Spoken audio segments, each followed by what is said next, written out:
independent cinema in Hollywood started saying, hey, maybe these indie films these kids could work in the industry. Martin Scorsese doesn't just love cinema. He guards it like a temple. The films, there was also the advent of television, 1948, 49, and the heyday of... For over 50 years, he's been both student and protector of this art form. That played his head, somehow the camera wasn't the right. Yeah, maybe it was that we got... And sometimes protection means calling out what threatens it. Here's what people don't understand about Scorsese's hatred. It's not petty. It's not about ego or jealousy. When Scorsese hates a film, he's mourning something lost. He's watching cinema betray itself. He's seeing the medium he dedicated his life to get corrupted, simplified, turned into something unrecognizable. These 7 films aren't just bad movies to him. They're warnings.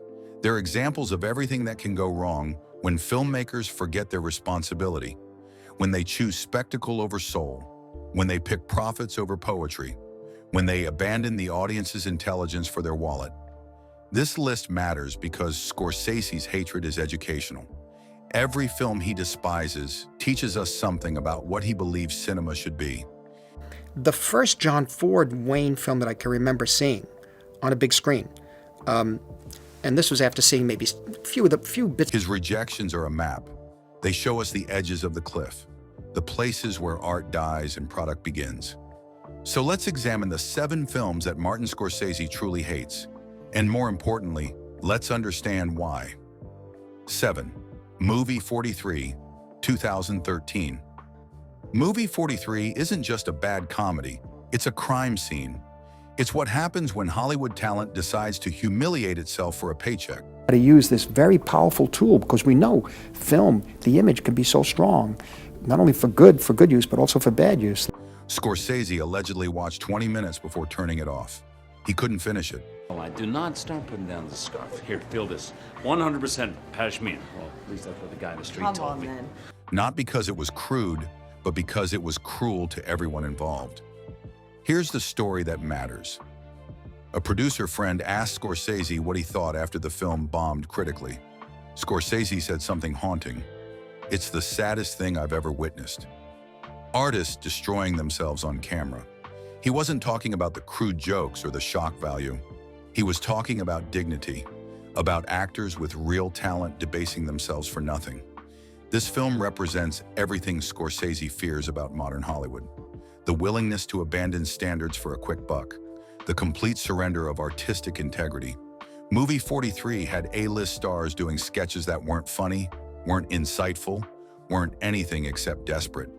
It was a comedy without humanity, provocation without purpose. What did Scorsese take from this? A reminder that cinema must elevate even when it explores darkness. Look at The Wolf of Wall Street. That film shows degradation, but it never loses sight of the human cost. It makes you uncomfortable with purpose. Movie 43 just makes you uncomfortable. This is what happens when cinema forgets it owes something to the people who make it and watch it. It becomes a spectacle of self-destruction, and that's not art, that's just sad. 6. Transformers series. The Transformers films aren't movies to Scorsese, they're products.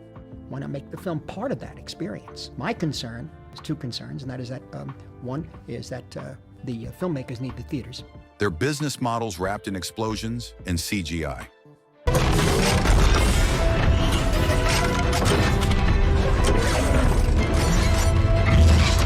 Michael Bay didn't make movies here. He made commercials that lasted 2.5 hours. And Scorsese sees this as the future Hollywood wants, a future where art dies and algorithms win. Remember when Scorsese made those comments about Marvel films? How they're not cinemas but theme parks? He was talking about Transformers too. These films represent the complete industrialization of storytelling. Every frame calculated for maximum profit. Every explosion is focus grouped. Every character is designed to sell toys. There's no room for human truth here, only spectacle. Here's what haunts Scorsese about these films. They work, they make billions. They prove that audiences will accept anything loud enough and fast enough. And that success teaches studios a terrible lesson. Why fund a silence when you can fund a transformer? Why take risks when robots sell themselves? The metaphor here is simple. These films are the corporate algorithm made visible. They're what happens when cinema becomes pure capitalism, when storytelling bows to shareholders, when directors become brand managers instead of artists. What Scorsese learned from watching this franchise succeed is darker than the films themselves. He learned that the battle for cinema's soul might already be lost, that audiences might prefer noise to nuance, that the market might destroy what took a century to build. These aren't movies. They're the end of movies. 5. Crash, 2004. Crash won Best Picture in 2006. Scorsese's The Departed won the next year, but he never forgot what Crash represented. We're trying to create something different in a way from, but that fantasy, yeah, that fantasy is there. A film that mistakes obviousness for depth.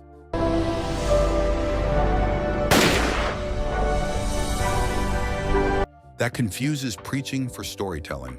That tells the audience exactly what to think about racism instead of letting them feel it. Paul Haggis made a movie with a message stamped on every scene. Characters don't behave like humans. They behave like symbols in a morality play. Every interaction is designed to teach a lesson. Every coincidence engineered to prove a point. Scorsese allegedly told a colleague that Crash was a film school lecture pretending to be art. Here's what bothers Scorsese most. Crash won over Brokeback Mountain, a genuine piece of cinema lost to a sermon. And that victory told Hollywood something dangerous. That obviously beats subtle. That message beats the story. That you don't need to trust your audience's intelligence. The lesson Scorsese takes from Crash connects directly to silence. That film asks questions about faith without answering them. It trusts the audience to wrestle with doubt. It refuses to preach. Crash does the opposite. It gives you all the answers in the first 20 minutes. Cinema that tells you what to think has already failed. Real films ask questions. They create space for the audience to discover meaning. Crash eliminates that space completely. This is a cinema classroom, and Scorsese didn't spend 50 years making films to watch art become homework. 4. Gotti, 1996. This one is personal for Scorsese. He spent decades exploring the mob with Goodfellas, Casino, and The Irishman. In my mind, I've never really seen the film, because if I'd seen it then, it would have been something just embedded in my brains. He knows this world.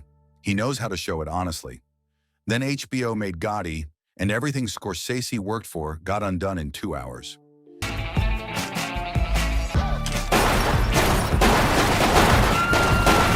The story goes that Scorsese discussed this film with Nicholas Pileggi after it aired.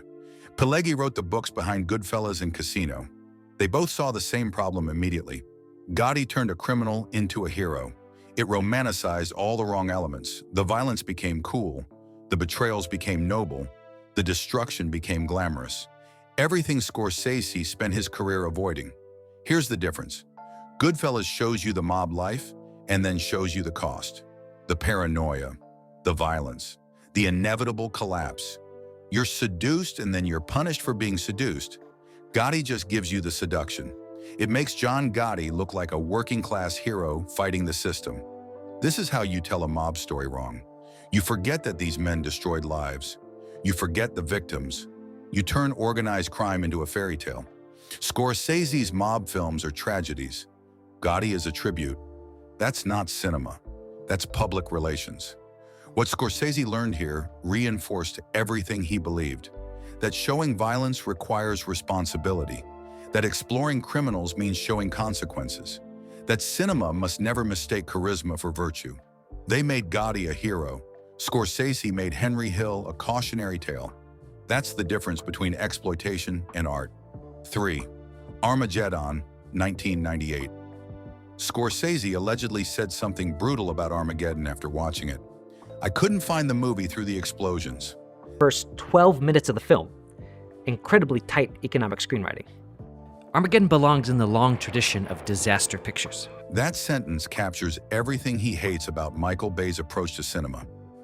Freedom, you fire that engine. If there's not a way, you find a way. The clock's ticking. Let's go. Let's fire that engine, Freedom. You got less than It's not filmmaking, it's visual assault. It's the death of patience packaged as entertainment. Here's what Armageddon represents to Scorsese: the complete abandonment of visual grammar. Shots that last 2 seconds. Cuts that come before your brain can process what you're seeing. A camera that never stops moving because stillness might let you think. Bay doesn't direct scenes, he detonates them. Every frame screaming for your attention. Every moment terrified of silence. Scorsese built his career on the opposite philosophy. He understands that cinema needs breathing room, that a long take lets you live inside a moment, that stillness can be more powerful than explosions. Watch the tracking shot in Goodfellas. Watch the silence in Taxi Driver. That's a director who trusts his audience to feel without being bludgeoned. The metaphor here is simple. Armageddon is what happens when editing becomes epilepsy, when filmmakers mistake chaos for energy, when they're so afraid of boring you that they assault you instead. Bay films don't have rhythm, they have seizures. 2. Caligula, 1979. Caligula is the film that taught Scorsese where the line is. The line between exploring darkness and drowning in it. Like a documentary, but the camera moves, everything you see, it's all there in the script. We had to stage bits of action. Between provocation with purpose and shock for shock's sake. He allegedly walked out of a screening in the early 80s, not because he was offended, because he was bored.